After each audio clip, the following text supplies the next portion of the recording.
তাই তাই তাই মামার বাড়ি যাই, মামার বাড়ি ভারী মজা কিল চর নাই। হ্যালো এভরিওয়ান, আমি অনু। আজকে তোমাদের একটা মজার কেকের গল্প শোনাবো। এই কেকটা এক মামা তার ভাগ্নির জন্য আমাকে বানাতে দিয়েছিল। সে ভীষণ কনসার্ন ছিল কেকটা নিয়ে। এই নেটের ছবিটা আমাকে দিয়ে বলেছিল যে একদম পুরো নেট থেকে পাওয়া ছবিটার মতনই বানিয়ে দিতে হবে। কেকটার ফ্লেভার স্ট্রবেরি হবে। অনেকবার মনে করে দেওয়াতে আমি বুঝলাম সে কেকটা নিয়ে বেশ টেনশনেই ছিল।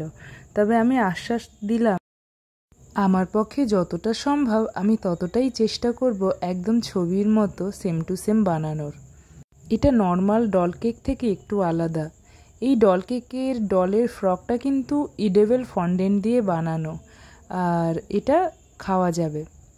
সত্যি কথা, কেকের বিষয়ে যারা এত কনসার্ন দেখায় তাদের কিন্তু আমার খুব ভালো লাগে। প্রতিটা ক্ষেত্রে তারা খুব পার্টিকুলার হয়।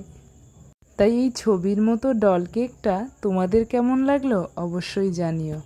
কেকটা বানানোর দিন আমার আরও 2-3টে কেক ছিল, তবে আমি আমার বেস্ট দেওয়ারই চেষ্টা করেছি।